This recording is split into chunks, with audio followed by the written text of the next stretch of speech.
සම්බුදු සරණයි සදහැවතුනි. සිත මහ මුහුදනම් සීලය වෙරළයි. සතුටත් සංවරයත් ලබා දෙන සීලය හැම බුදුවරුන්ගේම පුණ්‍ය තීර්ථයයි.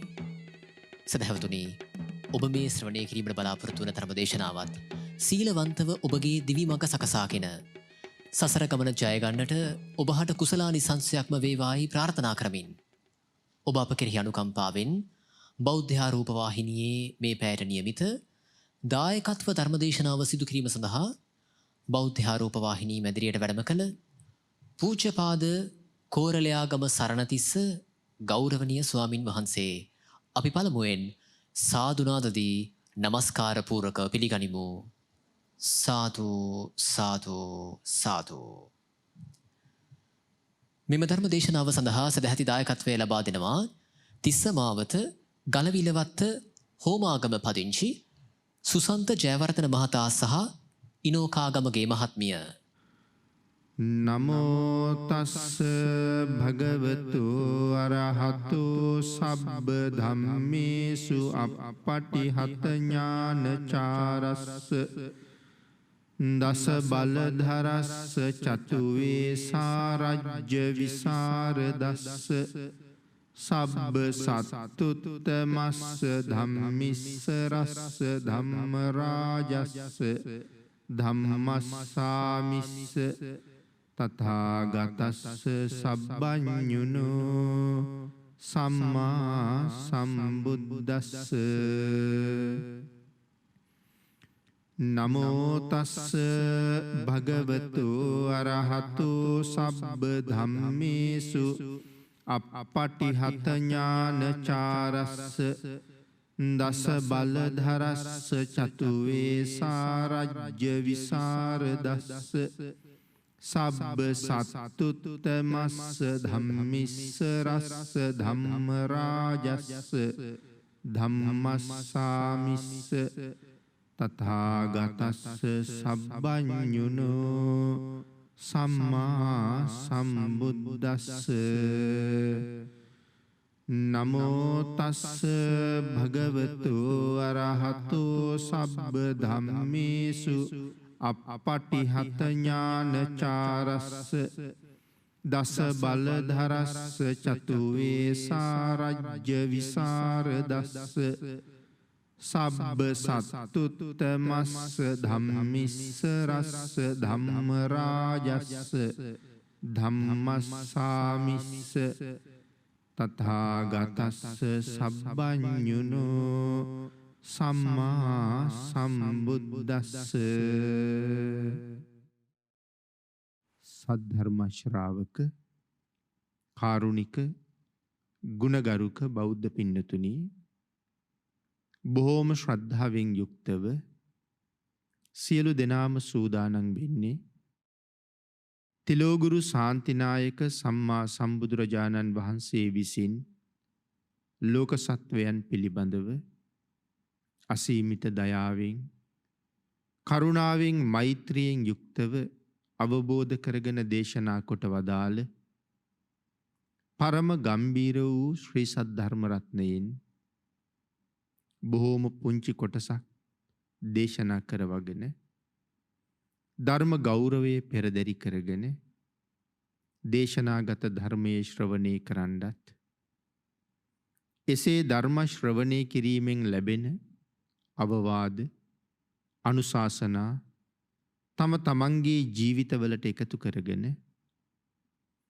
වඩාත් නිවැරදි මෙලව ජීවිතයක් සකස් කරගන්නත් නිවැරදි වුණ මෙලව ජීවිතයක් තුළින් සුගතිගාමී වූ පරලොව ආයිති භවයකින් සැනසෙන්නත් අවසානයේ ප්‍රාර්ථනා කරන බෝධියෙන් සැප සහිත ප්‍රතිපදාවෙන් ඊටම ඉක්මන් භවයක උතුම් චතුරාර්ය සත්‍ය ධර්මය අවබෝධ කරගෙන මේ සංසාරයෙන් එතර වීමේ බලාපොරොත්තුවත් ඇතුව ඒ උතුම් බලාපොරොත්තු ප්‍රාර්ථනා ඒ ආකාරයෙන්ම මුදුන්පත් කර ගැනීම සඳහා සද්ධර්ම දානානිසංසයත් ශ්‍රවණානිසංසයත් හේතු වේවා කියලා අපි ප්‍රාර්ථනා කරමු.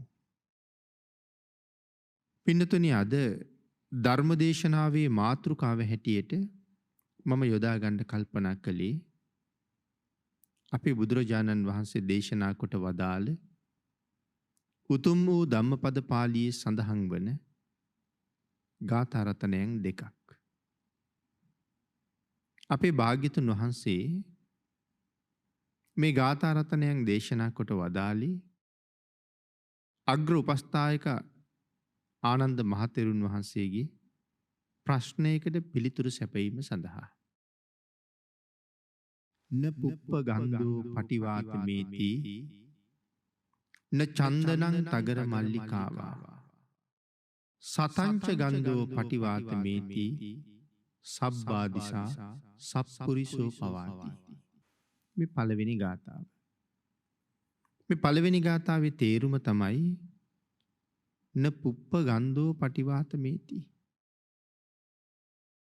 මේ නොයෙක් මල්වල සුවඳ උඩුසුළඟට හමන්නේ කවදාවත්. ලෝකයේ සුවඳවත් විවිධ මල් තියෙනවා.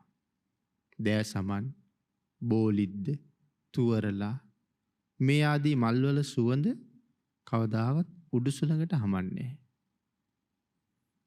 නමුත් දේශනා කරනවා සත්පුරුෂයන්ගේ ගුණ සුවඳ දස දිසාවීම පැතිරෙනවා. සතංච ගන්ධෝ පටිවාතමේති සබ්බා දිසා සප්පුරිසෝ පවාති. චන්දනං තගරං වාපි උප්පලං අතවස්සිකි ඒතේසං ගන්ධ ජාතානං සීල ගන්ධෝ වනුත්තරු. මුල් සුවඳ අතර ඉරිවේරිය, කළුවැල් මේ ආදී මුල් සුවඳ, මුල්වල සුවඳ බොහෝම උසස්. මුලෙන් සුවඳ හමන දේවල් අතර ඒ දේවල් හුඟක් උසස්. සාරගන්ධයන් අතර කියලා කියන්නේ මේ කඳන් වලින් සුවඳ හමන දේවල් අතර සඳුන් සුවඳ ඊටාම උසස්. සුවඳවත් වූ මල් අතර දෑසමන් ඊටාම උසස්. ඊට අමතරව බෝලිද්ද, තුවරලා ආදී තවත් සුවඳ මල් වර්ග බොහොමයක් සඳහන් කරලා තියෙනවා. මුල් සුවඳ, හර සුවඳ, මල් සුවඳ. මේ සුවඳවල් අතර ඒ සියලුම සුවඳයන් වර්ගවලට වඩා ඒතේසං ගන්ධ ජාතානං සීල ගන්ධෝ අනුත්තරෝ සිල් සුවඳම ඊටාම උතුම්. මේ ගාථා රත්නයන් දේශනා කොට වදාළි මම මතක් කළා අග්‍රපස්ථායකයන් වහන්සේගේ ප්‍රශ්නයකට පිළිතුරු හැටියට කියලා. මේක උන්වහන්සේගේ හිතේ ඇතිවෙච්ච ප්‍රශ්නයක්. එක දවසක් කල්පනා කළා මේ මුල් සුවඳ, හර සුවඳ, මල් සුවඳ අතර මේ දේවල් හරි උසස්. නමුත් කවදාවත් මේ දේවල් වල සුවඳ උඩුසුළඟට හමන්නේ නැහෙනි. ඒ කියන්නේ මේ ලෝකයේ උඩුසුළඟට හමන වෙනත් සුවඳක් තියෙනවද එහෙම නැත්තම්? එහෙම නැත්තම් උඩුසුළඟට හමන කිසිම සුවඳක් නැද්ද? ආනන්ද හාමුදුරන්ගේ හිතේ තමයි මේ ප්‍රශ්නේ ඇති වෙන්නේ. ඒ නිසා කල්පනා කළා මේක බුදුරජාණන් වහන්සේගෙන් අහලා විසඳ ගන්න ඕනේ. උඩුසුළඟටත් හමන සුවඳක් තියෙනවද කියලා. ඒ ප්‍රශ්නෙට උත්තරයක් තමයි භාග්‍යතුන් වහන්සේම දෙවනි ගාථා රත්නයෙන් සපයන්නේ. ආනන්ද මේ නොයෙක් සුවඳ අතර සිල් සුවඳමයි යුතුය. සත්පුරුෂයන්ගේ ගුණ සුවඳ, එහෙම නැත්නම් සිල්වතුන්ගේ සිල් සුවඳ යටි සුළඟට විතරක් නෙමෙයි උඩ සුළඟටත් යටි සුළඟටත් සරසින් සීමාවක් නැතුවත් ඒ සිල් සුවඳ හමාගෙන යනවා.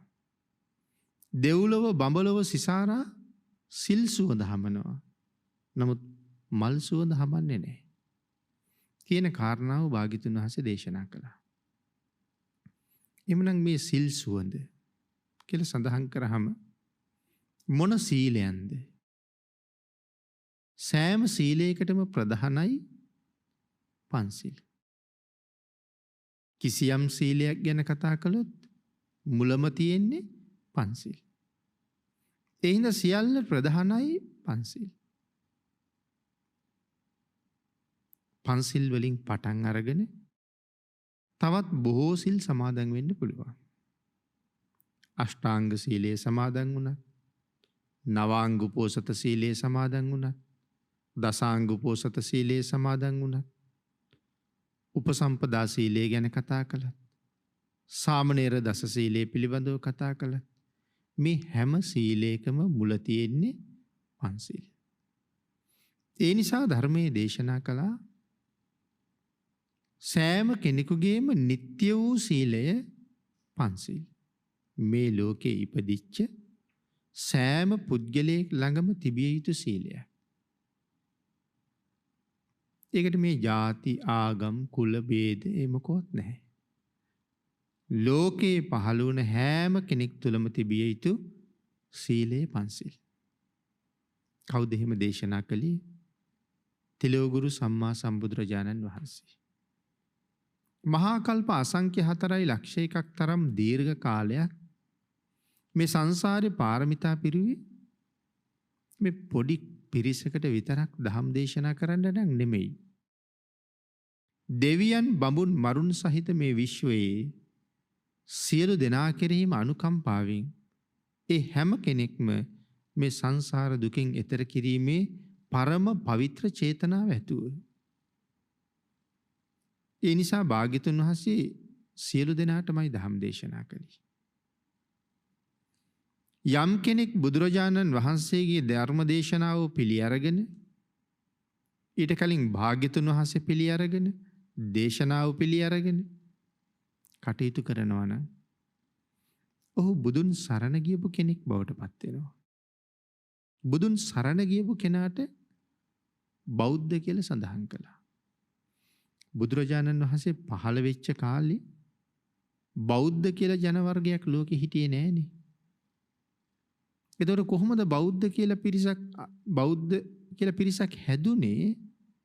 භාග්‍යතුන් වහන්සේව පිළිගත්ත පිරිස. උන්වහන්සේගේ අවබෝධය පිළිගත්ත පිරිස. ඒ මහා ශාස්ත්‍රූන් වහන්සේ නිවැරදි කියලා සරණ ගියපු පිරිස. ඒ පිරිස තමයි පස්සේ කාලේ අපි බෞද්ධ කියලා හැඳින්වුවේ. නමුත් සකල ලෝකයාටම භාග්‍යතුන් වහන්සේගේ ධර්මයේ සාධාරණයි.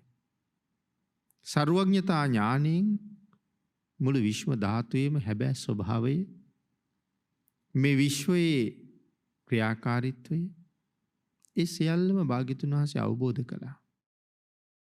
නොදන්නා දෙයක් නැහැ. ඒ නිසයි සඳහන් කළේ බුදුරජාණන් වහන්සේගේ ඥානය කොපමණද? මේ විශ්වය එපමණයි කියලා. මේ විශ්වය කොපමණද? බුදුරජාණන් වහන්සේගේ ඥානය එපමණයි කියලා. අහවල් දේ පිළිබඳව, මෙනම් කාරණාව පිළිබඳව නොදන්නවා කියලා දෙයක් භාග්‍යතුන් වහන්සේට නැහැ.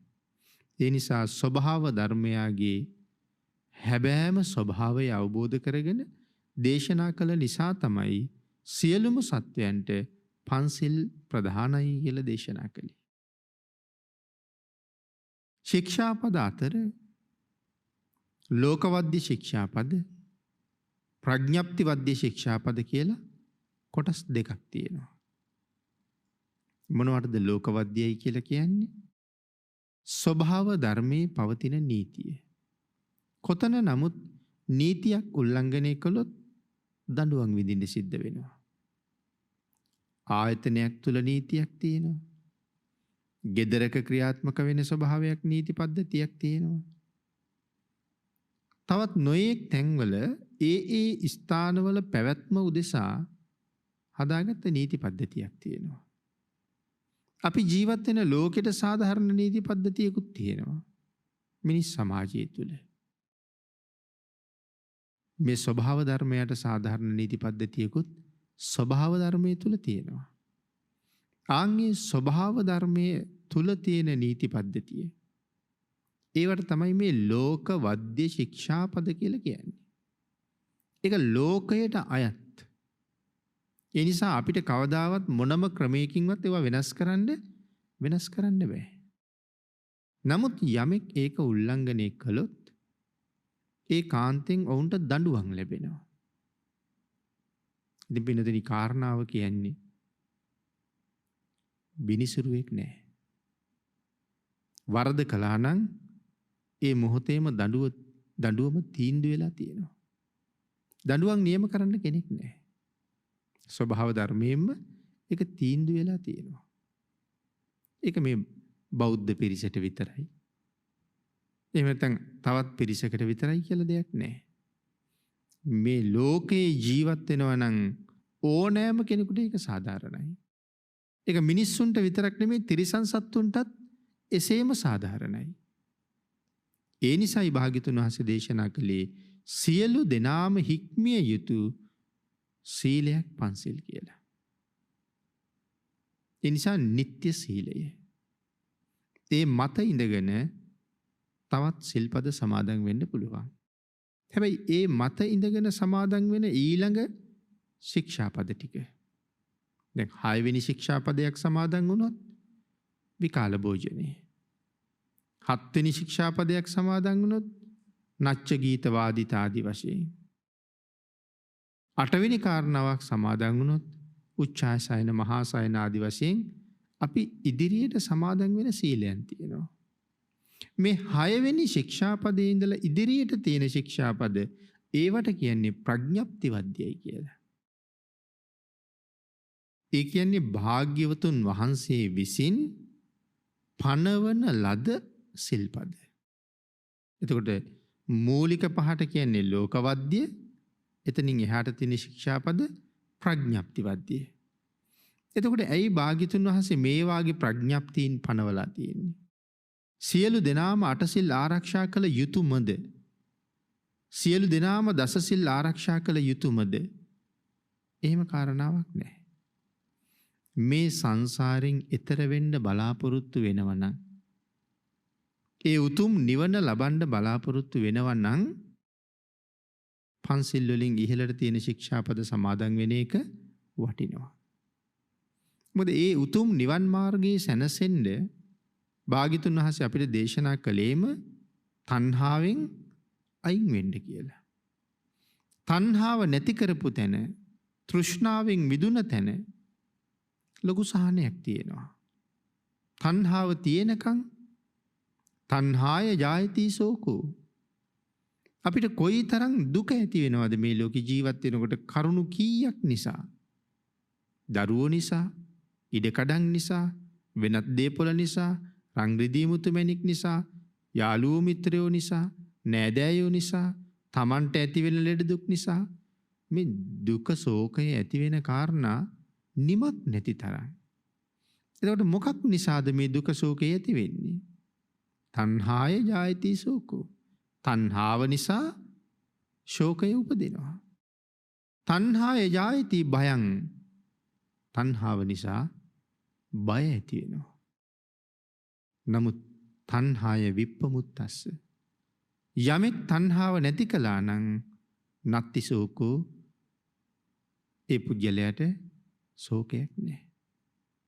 බයකුත් නැහැ. එන මේ අනික් ශික්ෂාපද පනවලා තියෙන්නේ අපේ ඒ තණ්හාවේ මට්ටම් අවම කරන්න. 3 වේලෙන් 1 වේලක් අත්හැරියහම ලැබෙන ආනිසංස ගණනාවක් බුදුරජාණන් වහන්සේ වෙනම දේශනා කළා.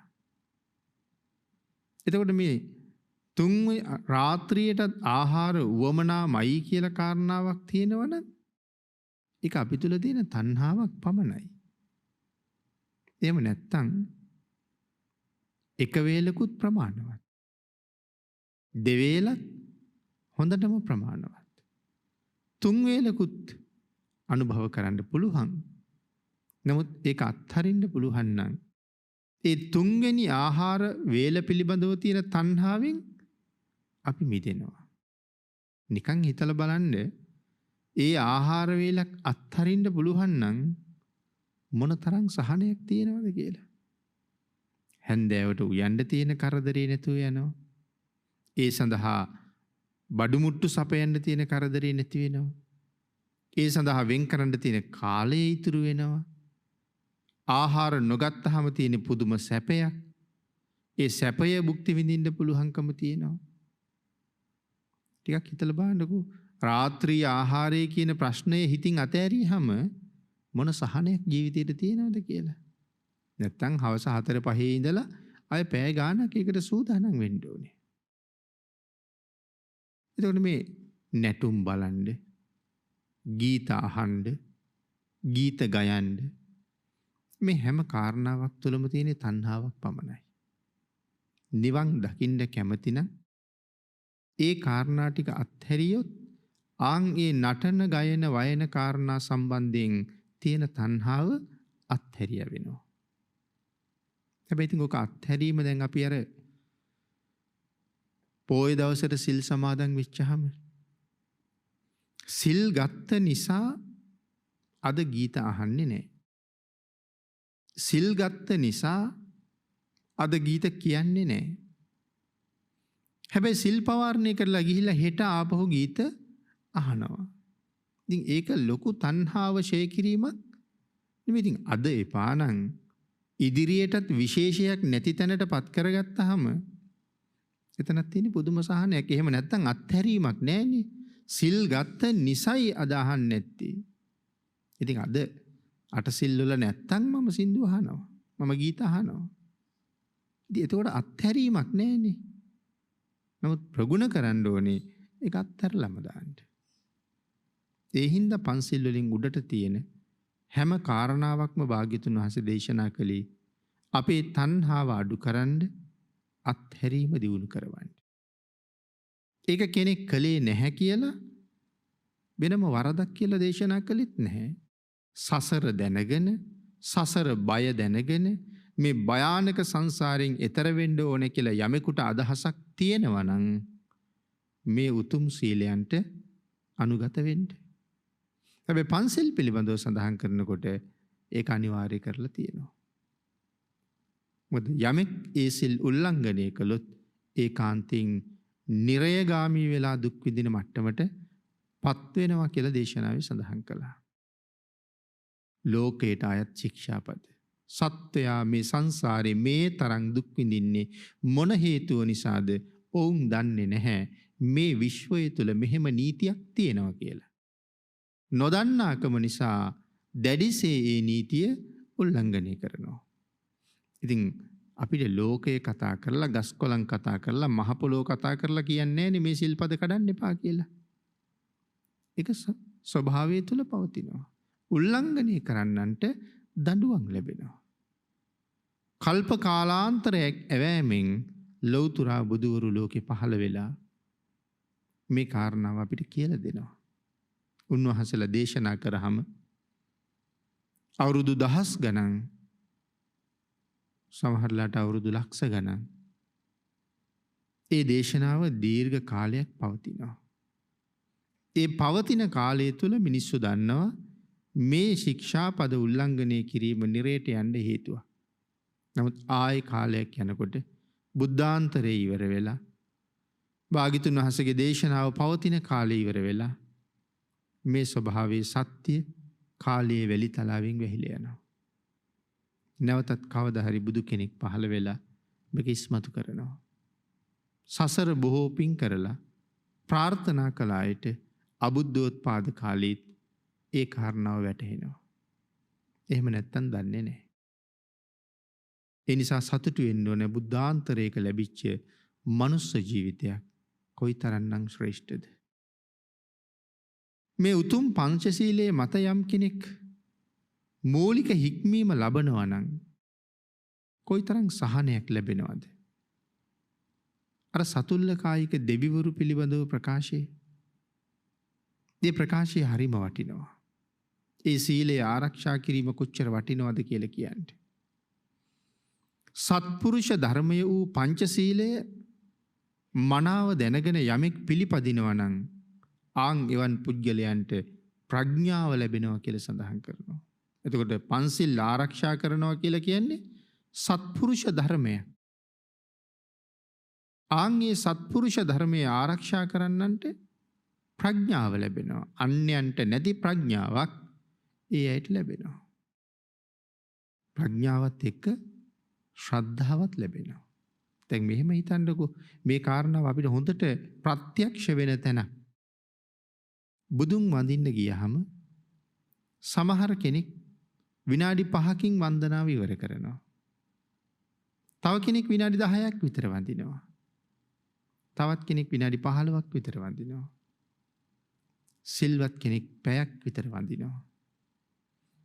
එයි මේ එක එක්කෙනා වන්දනා කරන කාලය වෙනස්. ශ්‍රද්ධාවට අනුව බුදුරජාණන් වහන්සේ ගැන තේරුම් ගත්ත ආකාරයට අවබෝධ කරගත්ත විදිහට ලබාගත්ත පැහැදීම නැත්තම් ශ්‍රද්ධාවට අනුව මෙවන් මහා මුනීන්ද්‍රයන් වහන්සේට මා විසින් කෙසේ වන්දනා කළ යුතුද කියන කාරණාවෙන් ඔහුට බොහොම ඉක්මනට නැගිටලා යන්න හිතෙන්නේ නැහැ. මේ සීලයට අනුව තමයි ඒ ප්‍රඥාව දියුණු වෙන්නේ. බුදුරජාණන් වහන්සේ පිළිබඳව ඒ අවබෝධය වැඩි වැඩියෙන් ලැබෙන්නේ සිල්වත් කෙනාට. ඒ නිසයි මෙතන සඳහන් කළේ පංචශීල ධර්මය මනාව දැන පිළිපදින පුද්ගලයාට ප්‍රඥාව ලැබෙනවා කියලා. වෙන කිසි ක්‍රමයකින් ඒක ලැබෙන්නේ නැති බව. එතකොට භාවනාවක් කරන කෙනෙකුට ප්‍රඥාව ලැබෙන්නේ නැත්te. කෙනෙක් එහෙම ප්‍රශ්නයක් අහන්න පුළුවන් ප්‍රඥාව දියුණු කලේ භාවනාවෙන්න කියලා. හැබැයි ඊට යටින් තියෙනවා භාවනාව වැඩෙන්නේ සීලේ නිසා කියලා. සීල විසුද්ධිය ඇති වුණොත් චිත්ත විසුද්ධිය උපදිනවා මිසක් සීල විසුද්ධිය නැති තැනක කවදාවත් චිත්ත විසුද්ධිය උපදින්නේ නැහැ. එහෙනම් ඒ මාර්ග ප්‍රඥාවේ මුලත් මේ පංචශීලයේ තියෙනවා. ඒකයි වෙනත් කිසිම ක්‍රමයකින් ඒ ප්‍රඥාව ලැබෙන්නේ නැහැ කියලා මෙතන සඳහන් කරලා තියෙන්නේ. ශෝක කරන්නන් මැද ශෝක නොකර ජීවත් වෙනවා කියලා සඳහන් කරනවා පන්සිල් රකින්න අය. ශෝක වෙන මිනිසුන් අතර ශෝක නොකර ජීවත් වෙනවා. නෑයන් මැද පුන් සඳක් වගේ බැබලෙනවා. ඒ කාරණා කොයි තරම් ගැඹුරුද කියලා තේරෙන්නේ කරුණ හරියට අවබෝධ කරගන්න ධර්මයෙන් උත්සාහ කරාම. ඥාති සමූහයක් අපිට ඉන්නවා. ඒ ඥාතීන් අතර එක්කෙනෙක් ඉන්නවා පන්සිල් ආරක්ෂා කරන. පුන් සඳක් වගේ බැබලෙනවා කියලා කියන්නේ මහලුකු එළියක් නැගෙන් විහිදෙනවා නෙමෙයි.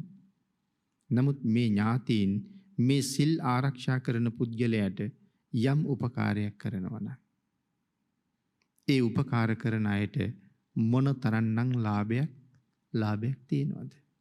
දකින්න විභංග සූත්‍රයේ මං හිතන්නේ බොහෝ දෙනා කරුණ දන්නවා. ඉතින් එතන පැහැදිලි කළා මේ තිරිසන් සතෙකුට කරන උපකාරය අපිට අනාගත ආත්ම 100ක විතර විපාක දෙනවා. දුස්සීල මිනිහෙකුට කරන උපකාරය අනාගත ජීවිත 1000ක විතර විපාක දෙනවා.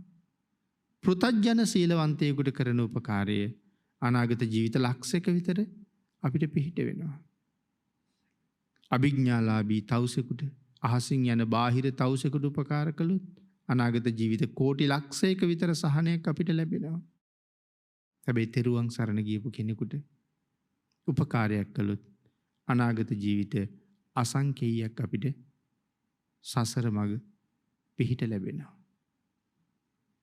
තිසරණේ පිහිටලා පන්සිලුත් ආරක්ෂා කරනවා නම් ඒක ඊටත් වඩා හුඟක් ඉහළට යනවා. එතකොට එහෙම සිල් රකින්න කෙනෙක් අර ඥාති සමූහයා මැද ඉන්නවා නම් ඔහුගේ සරණ මේ පිරිසට කොච්චර ලැබෙනවද? අමුතුවෙන් ලබා දෙන දායාදයක් නැහැ. ඔහු සිල්වත් නිසා සිල්වත් කෙනාට උපකාර කරන අයට සසර දීර්ඝ කාලයක් සුවපත් කරගන්න පුළුවන්කම තියෙනවා. ඒකයි මෙතන සඳහන් කරන ඥාතීන් මැද පුන් සඳක් වගේ බැබලෙනවා කියලා. සුගතියට යන්නත් පුළුවන්, සැපෙන් ජීවත් වෙන්නත් පුළුවන්. පන්සිල් ආරක්ෂා කරනකොට. බුදුරජාණන් වහන්සේ දෙවිවරු මෙහෙම සඳහන් කරාම භාග්‍යතුන් වහන්සේත් සඳහන් කරනවා සත්පුරුෂයන් සමග එකතු වෙනවා. පන්සිල් රකින්න හැම වෙලාවෙම යන්නේ සත්පුරුෂයෝ හොයාගෙන.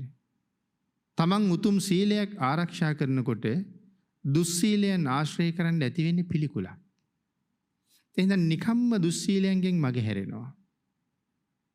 සිල්වත් කෙනෙක් දුසිල් කෙනෙක් ආශ්‍රය කරන්න කළ යුතුනම් කරන්න හිතනවනම් අනුකම්පාව මත විතරක් ඒක කරන්න කියලා කියන්නේ. ඒකනේ සඳහන් කළේ ඇසුරට කෙනෙක් තෝරගන්නකොට හැම වෙලාවෙම Tamanට වඩා උසස් කෙනෙක් තෝරගන්න. එහෙම නැති වුණොත් Taman හා සමාන කෙනෙක් තෝරගන්න. හැබැයි Tamanට වඩා පහළ මට්ටමේ කෙනෙක් ඇසුරු කරන්න මෙපා කියලා තමයි භාග්‍යතුන් වහන්සේ දේශනා කරන්නේ. ඇසුරු කළාට කමක් නැහැ. ඔහුට යහපතක් කරන බලාපොරොත්තු වෙමින් ඒකට විතරයි ඇසුරු කරන්නේ. වෙනත් මගේ එදිනෙදා කටයුතු කරගන්න, ඒ දේවල් වලට පහසු කරගන්න උන් ඇසුරු කරන්න අවසර දීලා නැහැ. ඔහුටත් යහපතක් කරලා මේ වැටිලා ඉන්න අගාදෙන් ඔහු ගොඩ ගැනීම සඳහා විතරක් ඇසුරු කරන්න කියන්නේ ඒකයි. එහෙම නැත්නම් එකලාව හුදකලාවේ තනියම ජීවත් වෙන්න කියනවා නැති වුණොත් සිල් රකින්න පුද්ගලයා හුඟක් වෙලාවට සිල් නොරකින්න අය අතරට තමයි වැටෙන්නේ. සිල් රකින්න කෙනෙක් ආශ්‍රය කරලා සිල් නොරකින්න අය සිල් රකින්නන් බවට පත් වෙනවා නම් හොඳයි. හැබැයි ඉහළ ඉන්න කෙනා පහළට යනවා නම් ඒක හොඳ නෑ. නමුත් හුඟක් වෙන්නේ ඒ වෙටි. ඒ නිසායි දේශනා කළේ Tamanට වඩා පල්ලෙහා මට්ටමේ කෙනෙක් ඇසුරු කරන්න එපා කියලා. හැබැයි මනා සීලවන්තයෝ දුස්සීලයන් හරියට පිළිකුල් කරනවා. හේතුව තමයි ඒ අය නිරේගාමී පිරිසක්. අනුකම්පාව ලැබෙන්නේ අවවාදයේ පිළිගන්නවා නම් විතරයි. නැත්තම් අත්හැරලා දානවා. දේශනා කළා සත්පුරුෂයන් සමග එක්වන්නේය, මිත්‍ර වන්නේය, බුද්ධ ආදී උත්තමයන්ගේ ධර්මයේ මනා ලෙස දැනගෙන සියලු සසර දුකින් එතර වන්නේය කියලා. කාටද එතකොට මේ සතුල්ල කායික දෙවියෝ කියලා කියන්නේ? අපි මේ වචනේ මුලින් මතක් කරපු නිසා ඒ පිළිබඳවත් ඊටාම කෙටියෙන් සිහිපත් කරලා අපි ටිකක් ඉදිරියට තව ටිකක් සාකච්ඡා කරමු. එක පිරිසක් නැවක නැගලා විදේශ ගමනක් පිටත් වුණා. හැබැයි සාගරයේ මැදදී මේ නැව මුහුදුපත් වෙන්න නැවට අනතුරක් වුණා. දැන් ටික ටික නැව ඇතුළට වතුර එනවා. සියලු දෙනාම මරණ බයෙන් කෑ ගහනවා. ඒ අය තම තමන්ගේ ඉෂ්ට දේවතාවරු සිහිපත් කර කර හඬා වැළපෙනවා. 700ක් විතර මේ නැවේ පිරිස ඉන්නවා. ඒ පිරිස අතර එකම එක පුද්ගලයෙක් කෑකෝ ගහන්නේ නැතු, දඟලන්නේ නැතු, බිය ජනක ස්වරූපයක් මුහුණෙන් කිසිම ආකාරයකින් ප්‍රදර්ශනය නොකර ඔහු පාඩුවේ බලාගෙන ඉන්නවා. දැන් එහෙම ඉන්න මේ තනි පුද්ගලයා දැක්කහම අර සියලු දෙනාටම පුදුමයි. මේ කෑකෝ ගහන දෙවියන් යදින එක නතර කරලා අර පුද්ගලයාගෙන් අහනවා, "ඇයි උඹට බයක් නැද්ද? වෙන්න යන දේ පේන්නේ නැද්ද? තේරෙන්නේ නැද්ද? ඇයි උඹ ළඟ බයක් කියලා දෙයක් පේන්නේ නැත්තේ?" සඳහන් කරනවා ඇත්තටම මල් ළඟ බයක් නැහැ. කොහොමද බය නැත්තේ?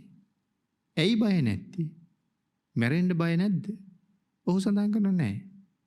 දැන් මෙතෙන්ට මැරෙන්න බය වෙනවා කියලා මේ දීවට පැන්නට දැඟලුවාට වෙන්න දෙයක් නැහැනේ. මැරෙන්නමයි තියෙන්නේ. ඒ නිසා මං එකට බය නැහැ. මම මේ නැවට එනකොට දන් දීලා උතුම් පන්සිල් සමාදන් වෙලා තමයි මම නැවට ආවේ. ඉතින් මම මැරුණොත් මෙතන ගිලිලා මං හොඳාකාරව දන්නවා මීට වඩා හොඳ තැනක මං උපදිනවා කියලා. මැරෙනකන් ඇති වෙන වේදනාවක් මිස වෙනත් දුකක් නම් මට නැහැ. අර සියලු දෙනාම කියනවා, "අනේ එවන් වූ ක්‍රමය ඒ පංචශීලයේ අපිට සමාදන් කරවන්න බැරිද කියලා?" පුළුවන් කීවා. දැන් හැමෝම දෙවියන් යදින එක පැත්තක තියලා ඔහුගෙන් ඉල්ලනවා අපිට පන්සිල් සමාදන් කරවන්න කියලා. 700ක් නේ පිරිස. ඒ නිසා මොහු කලේ 700 කණ්ඩායම් 7කට බෙදුවා. 100. පළවෙනි 100ට සිල් සමාදන් කෙරෙව්වා. හැබැයි ඒ වෙනකොට පාදේ ගොප්පැටේ ගාවට වතුර ඇවිල්ලා. දෙවනි 100ට පන්සිල් සමාදන් කරනකොට දැන් මිනිස්සුන්ගේ දන හිස ගාව වතුර. තුන්වෙනි 100ට පන්සිල් සමාදන් කරනකොට ඉන ගාවට එනකන් නැවට වතුර ඇවිල්ලා. හතරවෙනි 100ට පන්සිල් සමාදන් කරනකොට පපුව ප්‍රමාණයට වතුර ඇවිල්ලා. 5 වෙනි සීයට පන්සිල් සමාදන් කරනකොට ගෙල ප්‍රදේශයට වතුර ඇවිල්ලා. 6 වෙනි සීයට පන්සිල් සමාදන් කරනකොට 6 වෙනි සීයට පන්සිල් සමාදන් කරනකොට පපුව ප්‍රදේශයට ඇවිල්ලා. 4 වෙනි සීයට පන්සිල් සමාදන් කරනකොට නාභිය මට්ටමට ඇවිල්ලා. 7 වෙනි සීයට පන්සිල් සමාදන් කරනකොට ගෙල ප්‍රමාණයට වතුර ඇවිල්ලා. සියලු දෙනාම තවත් මොහොතකින් මරණයට පත් වෙනවා. සියලු දෙනාම මැරුණා. හැමෝම දෙව්ලොව ඉපදුනා. හැබැයි මේ දෙවියන්ට ලැබිච්ච දිව්‍යමය සැපය ඒ කණ්ඩායම් වලට අඩු වැඩි වුණා. මුලින්ම අර ගොප් ඇටේ ගාව වතුර තියෙන වෙලාවේ පන්සිල් ගත්ත කට්ටිය වතුර පෙවෙනකන් ගත කරපු කාලේ වැඩිනේ. එතකොට සිල් රැකගත්ත කාලේ වැඩි. ඒ නිසා ඒගොල්ලන්ගේ සැපය වැඩි. ධනහිස ගාවට වතුර ඇවිල්ලා තියෙනකොට සිල් ගත්ත පිරිස අරට වඩා පොඩි කාලයක් සිල් රැකපු නිසා මුලින්ම සිල් ගත්ත කණ්ඩායමට වඩා මේගොල්ලන්ට ලැබිච්ච දිව්‍යමය සැපය ටිකක් අඩුයි. ඉන ගාව තියෙන අයට තියෙනකොට සිල් ගත්ත අයට තව ටිකක් අඩුයි. නාභිය ගාව වතුර තියෙනකොට සිල් ගත්ත අයට තව ටිකක් අඩුයි. බෙල්ල ගාවට ඇවිල්ලා වතුර තියෙන වෙලාවෙ සිල් ගත්ත අන්තිම කණ්ඩායමට අර සියලු දෙනාටම වඩා දිව්‍ය ආශ්චර්ය යම් ප්‍රමාණයකින් අඩුයි. මේ හොඳටම අඩුයි නෙමෙයි මේ දෙවියන්ගේ මට්ටමින් යම් ප්‍රමාණයකට අඩුයි. මොකද සිල් රැකපු කාලයේ ප්‍රමාණයට අනුව. එතකොට මේ උතුම් පංචශීලය එවන් සුළු කාලයක් ආරක්ෂා කරගත්තත් මෙවන් සැපයක් තියෙනවා. හැබැයි අපේ පින්නතුනි ඊට පස්සේ හිතන්න එපා. එහෙනම් අපි තවත් ටිකක් මේ ඉන්න විදිහටම කටයුතු කරලා වයසට ගිහිල්ලා ওই සිල් සමාදන් වුණා නම් ඇතිනේ කියලා. අපි කවුද දන්නේ කොතන මැරෙයිද කියලා.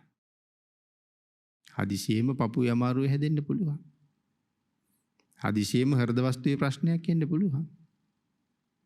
එතකොට මේ අපි සුවපත් කරන්න දඟලන අය දඟලිල්ලත් එක්ක අපිට සිල් ගැන මතක් වෙයිද දන්නේ. නිදි පැදුරෙම මැරිලා ඉන්නත් පුළුවන්. පාරේ යන ගමන් පිටිපස්සේ ඇවිල්ලා හැප්පෙන්නත් පුළුවන් වාහනයක්වත්. පන්සිල් මතක් වෙන්නේ අපිට එතකොට.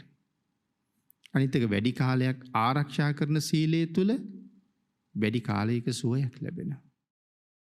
අනිත් කාරණාව තමයි දිවිහිමියෙන් සිල් රකින්නවා කියන ප්‍රතිඥාව තියෙන්න ඕනේ. ඒක තමයි මෙතන වැදගත්ම කාරණාව. පාණාතිපාතා වේරමණී සික්ඛාපදං සමාදියාමි. ස්වාමීනි භාග්‍යතුන් වහන්සේ මගේ ජීවිතේ නැති කලත් මං කවදාවත් පරපණක් නැසන්නේ නැහැ. ඒක හෘද සාක්ෂියක්ම වෙන්න ඕනේ. මොනම හේතුවකින්වත් මං අනුන්ගේ ජීවිතයක් නැති කරන්නෙම නැහැ. එහෙනම් ඒ වගේ මේ සිල්පද පහම අදිෂ්ඨාන කරාම සඳහන් කරනවා කොයිතරම් බලවත්ද කියලා. මම ඇත්තටම හෘද සාක්ෂියට එකඟවම ඒ ප්‍රතිඥාව දීලා නැගිටිනකොට පිටිපස්සෙන් අකුණක් පිපුරුවත් මම කෑලි කෑලි බවට පත් වුණත් උපදින්නේ සුගතියේ කියලා සඳහන් කරන්නේ. ඒ තරම් මේ සීලය ආරක්ෂා කිරීම බලවත් කියන බව සඳහන් කළා. ඊළඟට විස්තර කරනවා සීලේ නම් ගංගා ජලයෙන්වත් ගංගා නම් ගඟේ වතුරෙන්වත් සෝදලා අරින්න බැරි කෙලස් නැමැති දූවිල්ල සෝදන්න පුළුවන් ජලයක් තමයි මේ සීලය කියලා කියන්නේ. ගංගා නදියෙන් නෑවා කියලා අපේ කෙලෙස් හේදෙන්නේ නෑනේ. නමුත් සීලය තුලින් තමයි ඒ කෙලෙස් ප්‍රමාණයන් ක්‍රමක්‍රමයෙන් අඩු කරන්න පුළුවන් වෙන්නේ. ගිතෙල්, සඳුන්, සිසිල්දිය ආදියෙන් නිමණ්ඩ බැරි ගින්න නිමණ්ඩ පුළුවන් වෙන්නේ සීලයෙන්. මොන ගින්නද? කෙලෙස් ගින්න. කෙලෙස් ගින්න ගිතෙල් වලින් නිමෙන්නෙත් නැහැ. සඳුන් වලින් නිමෙන්නෙත් නැහැ. සීතල ජලයෙන් මිදෙන්නෙත් නැහැ. කෙලෙස් ගින්න නිමණ්ඩ නම් සීලේ නැමැති ජලයම තමයි උපකාර කරන්නේ. ඊළඟට සඳහන් කළා කෙනෙක් සිල්වත් නම් ඔහු ළඟ තියෙන වටිනාම ආභරණය සීලය නැමැති ආභරණයයි.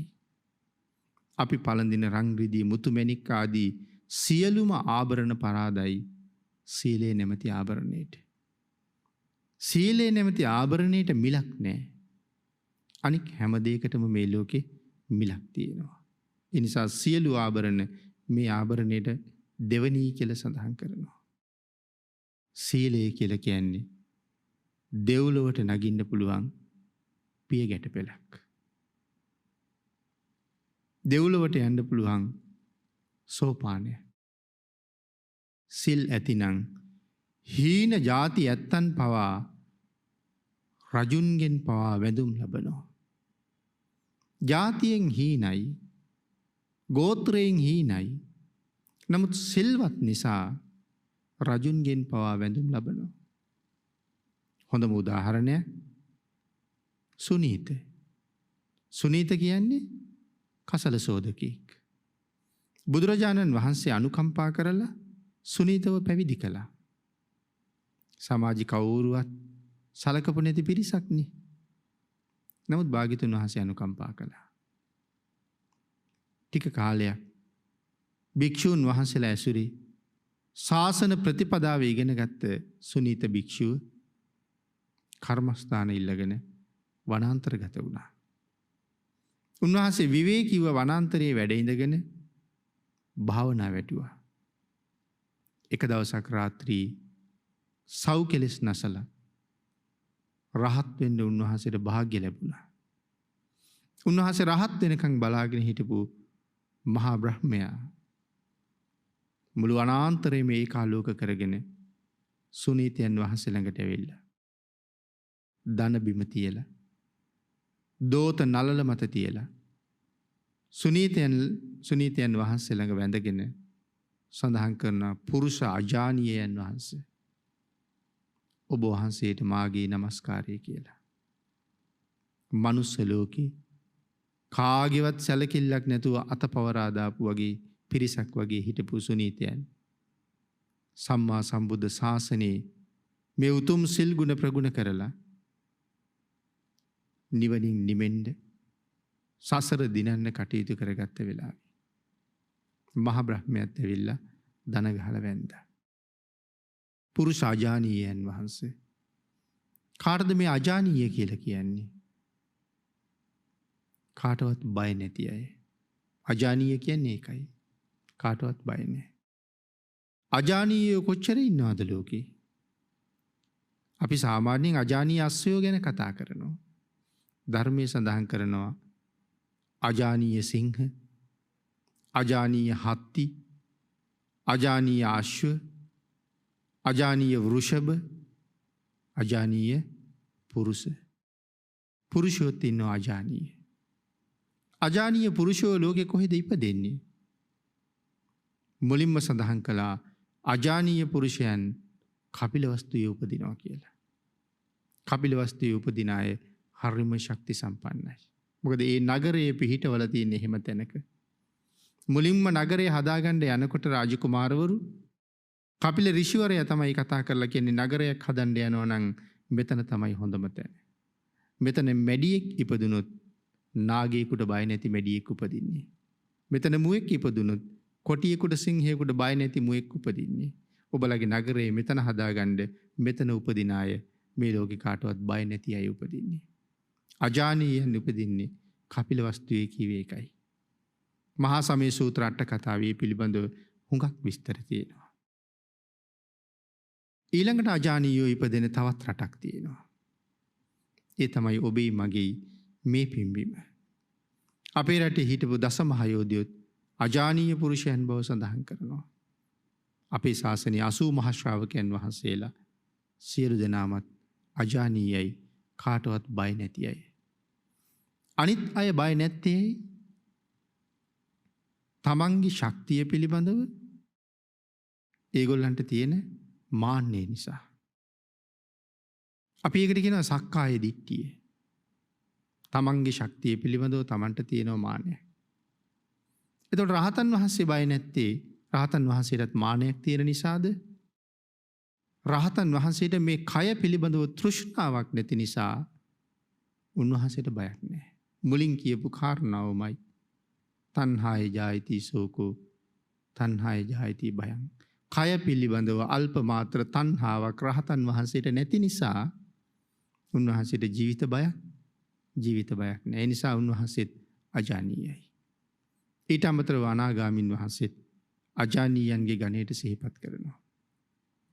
එමනම් මෙතන සඳහන් කළා යම් කෙනෙක් මනාව සිල් රකින්නවා නම් ඕනෑම හීන ජාතිකයෙක් පවා රජුන්ගෙන් පවා වැඳුම් පිදුම් ලබන්න සුදුසුයි. ආරක්ෂා කිරීමට දුෂ්කර වූ ආත්මය ආරක්ෂා කරන නිසා සීලය බලෑනියක් හා සමානයි. මේ ආත්මය ආරක්ෂා කරන්න හරි අමාරුයි. නොයෙක් දේවල් දකින දේවල් ඇහෙන දේවල් දැනෙන රස ආදී මේ සියල්ලමත් එක්ක අපිට උපදින්නේ හැම පැත්තෙම කෙලෙස්මයි. ඒ කෙලෙස් මේ ආත්මය රැකගන්න අපිට ඉඩ දෙන්නේ නැහැ. ඒක දුගතියට ඇදලා දාන්නමයි හේතු වෙන්නේ. නමුත් සීලය ප්‍රගුණ කරන කෙනා ඒ ආත්මය රැකිනවා. සත්තු මරන්න තියෙන ක්ලේශයක්. හොරකම් කරන්න තියෙන තවත් ක්ලේශයක්. වැරදි කාමසේවය සම්බන්ධයෙන් තියෙන තවත් ක්ලේශයක්. බොරු කියන්න තියෙන තවත් වෙනම ක්ලේශයක්. රහමෙරට ඇබ්බැහි වුණේ තවත් ක්ලේශයක් නිසා. ඔය කෙලෙස් ටික නැත්තම් අපි මේ වැරදි පහ කරන්නේ. කෙලෙස් නිසායි මේ වැරදි පහ කරන්නේ. ඉතින් යමෙක් මේ වැරදි පහෙන් අත මිදෙනවා නම් කවදාවත් ඔහු දුගතියට යන්නේ. එතකොට ඔහු දුගතියට නොයා ආරක්ෂා කරන මහ බලෑනියක් තමයි මේ සිල්පද පහ කියලා කියන්නේ. ඒකයි මෙතන සඳහන් කරන්නේ.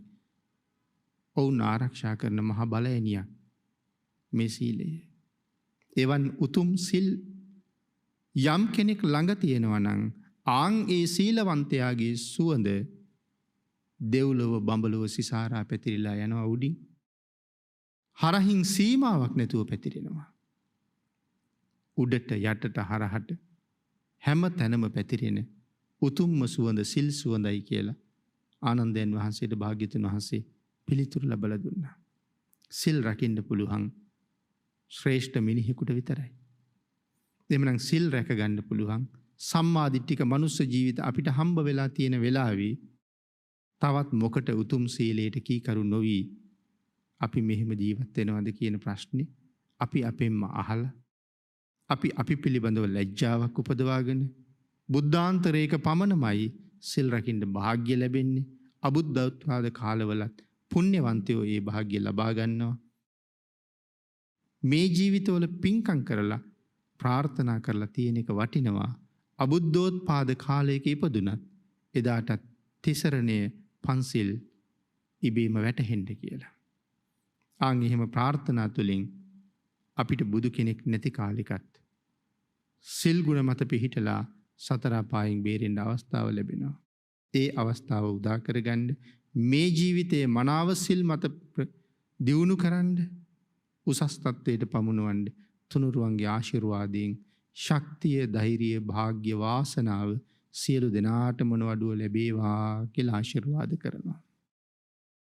අද ධර්ම දේශනාවේ දායකත්වයේ දරනවා තිස්ස මාවත ගලවිලවත්ත හෝමාගම පදිංචි සුසන්ත ජයවර්ධන මහත්මයා සහ ඉනෝකා ගමගේ මහත්මිය විසින් උතුම් අරමුණ හැටියට සිහිපත් කරනවා ඩේවිඩ් ගමගේ අනෝජා මුදලාලි දයාබරණීය පියාණන් වසර 31කට කලින් නිදන ප්‍රාප්තියට පත් වුණ නිසා ඒ පියාණන්ට මේ පින් අනුමෝදන් කිරීමත් ලීලා බාලසූරිය මෑණියන් මීට සිව්වසරකට කලින් නිදන ප්‍රාප්තියට පත් වුණ නිසා මෑණියන්ට පින් අනුමෝදන් කරන්නත් වසර 18කට කලින් නිදන ප්‍රාප්තියට පත් වුණ මුල්ලේරියාව ආච්චි අම්මාට පින් අනුමෝදන් කරන්නත් වසර 4කට පෙර නිදන ප්‍රාප්තියට පත් වුණ ඥානවතී තන්තිරිවත්ත මෑණියන්ට පින් අනුමෝදන් කරන්නත් අනිකුත් සියලුම සංසාරගත ඥාති මිත්‍රාදීන්ට පින් පමුණවන්නත් උතුම් ධර්ම දානමය පින්කම සිදු කරන බව සිහිපත් කරන අතර සුසන්ත මහත්මා විනුල් පුතණුවන් සහ දෙමව්පිය දෙදෙනා ආනන්ද සොහයුරා සහ ඔහුගේ පවුලේ සියලුම ඥාතීන් එස්.කේ. විජේතුංග මාමා දැනට අසනීප තත්ත්වයෙන් පසු වෙන මාමාටත් මේ පින්කමට සහභාගී වෙන දායක වන සියලු දෙනාටමත් උතුම් තුනුරුවන්ගේ ආශිර්වාදයෙන් නිදුක් නිරෝගී භාවයේ චිරජීවනයේ සැලසේවා. දේශකයන්න් වහන්සේටත් බෞද්ධ මාධ්‍යජාලයේ කාර්ය මණ්ඩලයටත් කොරෝනා වසංගතයෙන් පීඩා විඳින සියලු දෙනාටමත් සකල ලෝක සත්වයන්ටමත් උතුම් රත්නත්‍රී ආශිර්වාදයෙන් නිදුක් නිරෝගී භාවයේ චිරජීවනයේ ලැබේවා කියලා සුසන්ත ජයවර්ධන මහත්මයා ඇතුළු පවුලේ පින්වත් පිරිස ආශිර්වාද කරලා පින් අනුමෝදන් කරනවා. දායක පිරිස විසින් පුණ්‍යානුමෝදනා කළ සියලු දෙනාටමත් ආශිර්වාද කළ හැමටත් දායකත්වයේ දරන පින්නතුන්ටත් ඊ타ම ඉක්මන් භවයක ඊ타මත්ම කෙටි කාලයකින් සැප සහිත ප්‍රතිපදාවකින් උතුම් අමා මහ නිවනින් සැනසෙන්න මේ කුසල් හේතු වාසනා වේවා කියලා ප්‍රාර්ථනා කරමු. ආකාසට්ඨා ච බුම්මට්ඨා දේවා නාග මහිද්దికා පුඤ්ඤන්තං අනුමෝදිත්වා චිරං රක්ඛන්තු ලෝක සාසනං දේවෝ වස්සතු කාලේන සස්ය සම්පත්ති හේතුච පීතෝ භවතු ලෝකෝ ච රාජා භවතු ධම්මිකෝ